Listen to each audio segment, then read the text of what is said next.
नमस्कार बच्चों। आज हमारा टॉपिक जो है अल्कोहल और अल्कोहल का वर्गीकरण। सबसे पहले हम देखेंगे अल्कोहल क्या होते हैं। अल्कोहल में यहाँ पर कहा जाता है जो एल्केन है जिसको हम किससे दर्शाते हैं RH। एल्केन के जो हाइड्रोजन है उसका प्रतिस्थापन यदि हो जाता है हाइड्रोक्सी समूह के द्वारा। यहाँ पर जो हाइड्रोक्सी समूह है उसका हाइड्रोक्सी समूह जो हाइड्रोजन को प्रतिस्थापित कर देता है तो क्या बन जाएगा ROH। तो एल्केन के हाइड्रोजन का प्रतिस्थापन जब हाइड्रोक्सी समूह के द्वारा हो जाता है तो क्या बनते हैं अल्कोहल। फॉर एग्जाम्पल यहाँ पर हम लेंगे CH3O। यहाँ पर हम मेथेन लेते हैं। सबसे फर्स्ट हमारे पास है CH4। तो CH4 है, यहाँ पर अगर हाइड्रोक्सी समूह के द्वारा हाइड्रोजन का प्रतिस्थापन हो जाएगा तो क्या बन जाएगा CH3OH। एल्केन का सामान्य सूत्र होता है CnH2n+2। ये क्या है एल्केन का सामान्य सूत्र। तो यहाँ पर क्योंकि एक हाइड्रोजन एक होता है तो यहाँ पर एक हाइड्रोजन की कमी हो जाती है तो अल्कोहल का जो सामान्य सूत्र है वो क्या हो जाता है। अगर हम यहाँ देखें तो CnH2n+1OH। तो यहाँ पर 2n+2 था, इसके एक हाइड्रोजन की जगह क्या जाता है OH। तो ये हो जाता है अल्कोहल का सामान्य सूत्र। ये एल्केन और ये क्या है अल्कोहल। तो अल्कोहल मुख्य रूप से R मतलब एल्किल समूह से कौन सा समूह जुड़ा होता है हाइड्रोक्सी समूह। तो ये होते हैं अल्कोहल। अब हम देखेंगे जो अल्कोहल का वर्गीकरण है वो किस प्रकार से किया गया है। Alcohol ROH। तो फर्स्ट जो वर्गीकरण है, पहला जो वर्गीकरण का टाइप है नंबर ऑफ हाइड्रोक्सी समूह, मतलब कि OH समूह की संख्या के आधार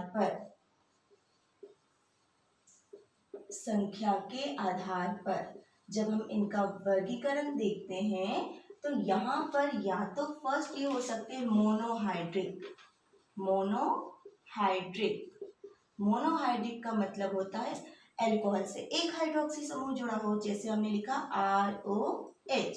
तो ये क्या है मोनोहाइड्रिक। या फिर हमने लिखा CH3CH2OH, ये भी क्या हुआ मोनोहाइड्रिक। जहां हाइड्रोक्सी समूह की संख्या एक हो उसे हम कहते हैं मोनोहाइड्रिक। सेकेंड हमारे पास है डाईहाइड्रिक, जहां पर हाइड्रोक्सी समूह की संख्या 2 हो, जैसे हम लेते हैं एग्जांपल CH2OH CH2OH। तो ये कैसा हो जाएगा डाईहाइड्रिक अल्कोहल, क्योंकि हाइड्रोक्सी समूह कितने हैं 2 हैं। इसका नाम आप नोट कर सकते हैं, इसे हम ग्लाइकॉल या एथिलीन ग्लाइकॉल भी कहते हैं। Ethylene CH2 double bond CH2 होता है ना, उसमें 2 हाइड्रोक्सी समूह जुड़ गए तो वो क्या हो जाता है एथिलीन ग्लाइकॉल। और थर्ड हमारे पास है ट्राईहाइड्रिक अल्कोहल।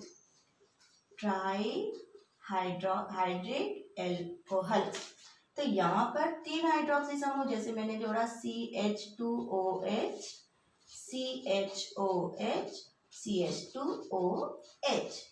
तो यहाँ पर क्या है 3 हाइड्रोक्सी समूह जुड़े हुए हैं ना, तो ये हो जाता है ट्राईहाइड्रिक अल्कोहल जहाँ हाइड्रोक्सी समूह की संख्या 3 होती है।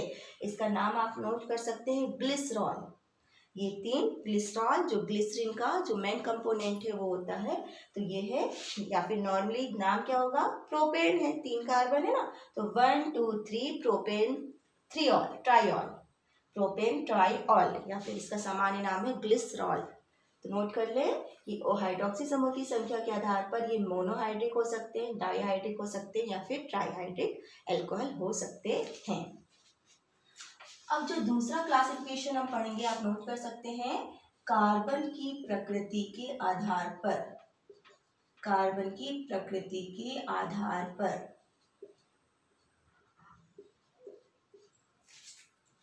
कि कार्बन की प्रकृति के आधार पर जो अल्कोहल होते हैं वो अल्कोहल भी 3 प्रकार के होते हैं। कार्बन की प्रकृति कैसी होती है तो मैं आप लोगों को बताना चाहूंगी। जो कार्बन है या तो प्राथमिक कार्बन हो सकता है, या तो वो द्वितीयक कार्बन हो सकता है, या तो वो तृतीयक कार्बन हो सकता है।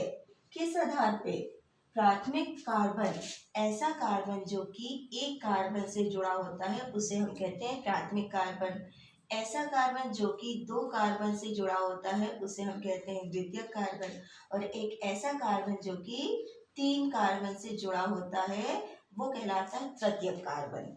तो ये होती है कार्बन की प्रकृति, क्योंकि कार्बन कार्बन श्रृंखला बनाता है तो वह 1 कार्बन से जुड़ सकता है, 2 कार्बन से जुड़ सकता है, 3 कार्बन से जुड़ सकता है। तो कार्बन प्राथमिक कार्बन, द्वितीयक कार्बन और तृतीयक कार्बन हो सकता है।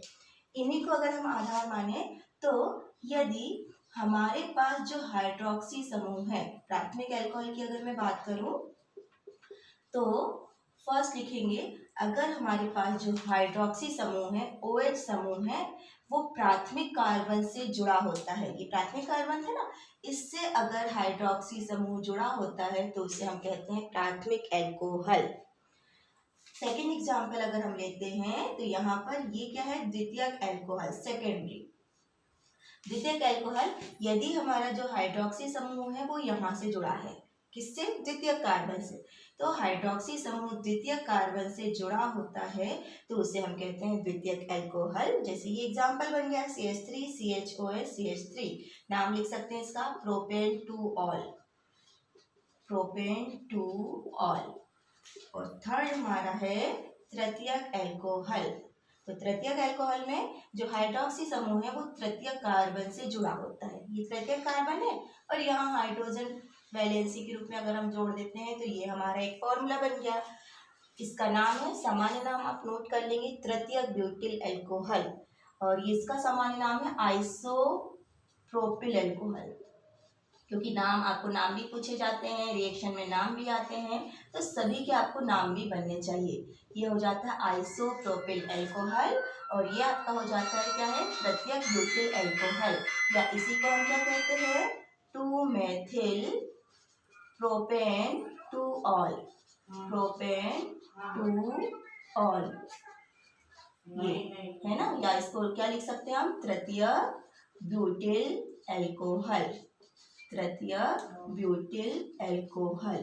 तो ये 3 नाम आपके पास हो गए जो क्या कहलाते हैं, प्राथमिक, द्वितीयक और तृतीयक अल्कोहल। और ये आपका क्या है, एथेनॉल। जितने भी हम एग्जाम्पल लिखते हैं, एथेनॉल, एथेनॉल, मेथेनॉल, प्रोपेनॉल, तो अगर इसमें 1 नंबर के कार्बन पे हाइड्रोक्सी समूह जुड़ा है तो वो सब क्या हो जाते हैं, प्राथमिक अल्कोहल। तो ये हो गया दूसरा क्लासिफिकेशन था, किसके आधार पे, कार्बन की प्रकृति के आधार पे। अब हमारा जो तीसरा क्लासिफिकेशन है वो हम लेते हैं संकरण के आधार पे, संकरण के आधार पर। संकरण के आधार पे जैसे हमने ये जो पढ़ा ना, प्राथमिक, द्वितीयक और तृतीयक अल्कोहल, तो ये भी क्या है आपका संकरण के आधार पे। अगर हम देखें तो इन सब में कौन सा संकरण पाया जाता है कार्बन पे, sp3 संकरण। तो sp3 संकरण के आधार पर ये हो जाता है फर्स्ट टाइप। इसको भी आप लिख सकते हैं कि sp3 संकरण के आधार पे प्राथमिक, द्वितीयक, तृतीयक हो सकते हैं।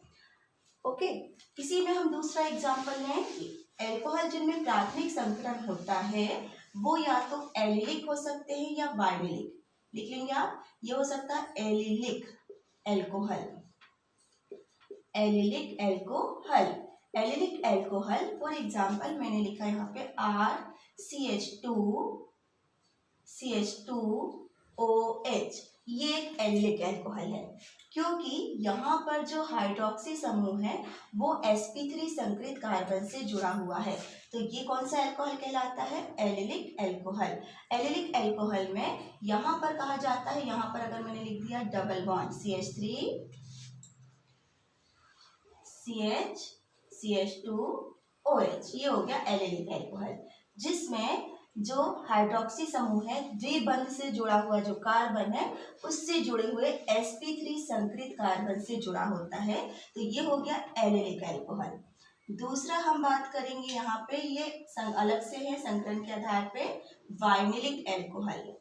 वाइनिलिक अल्कोहल, वाइनिलिक अल्कोहल में फिर से एग्जाम्पल अगर मैं देखूँ, यहाँ लिखूँ RCH डबल बॉन्ड CH और यहाँ पर डायरेक्ट हमने अल्कोहल जोड़ दिया, OH समूह जोड़ दिया, ठीक है। तो यहाँ पर इस वाले कार्बन पे कौन सा संकरण है, sp2 संकरण। तो यदि जो हाइड्रोक्सी समूह है वो sp द्विबंध से जुड़ा हुआ जो sp2 संकृत कार्बन है उससे डायरेक्ट हाइड्रोक्सी समूह जुड़ा होता है तो वो कहलाते हैं वाइनिलिक अल्कोहल। और एक और हम ले लें संकरण के आधार पे benzylic alcohol. Benzylic alcohol, benzylic मतलब किससे संबंधित है? बेंजीन से।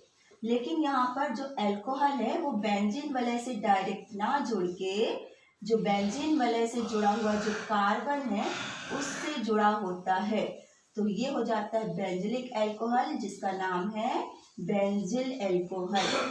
Benzyl alcohol, benzyl alcohol. तो यहाँ पर भी कौन सा संकरण होता है कार्बन में? sp3 संकरण। तो sp3 संकरण के आधार पे ये एलिलिक, बेंजिलिक या प्राथमिक, द्वितीयक, तृतीयक हो सकते हैं, और sp2 संकरण के आधार पे ये वाइनेलिक अल्कोहल हो सकते हैं। तो ये अल्कोहल का जो वर्गीकरण है आप तैयार कर लें। मुख्य रूप से इसमें पूछा जाता है एलिलिक और वाइनेलिक अल्कोहल में क्या अंतर होता है, और दूसरा प्राथमिक, द्वितीयक, तृतीयक अल्कोहल क्या होते हैं, उनके सूत्र संरचनाएं आप बना लें। Thank you.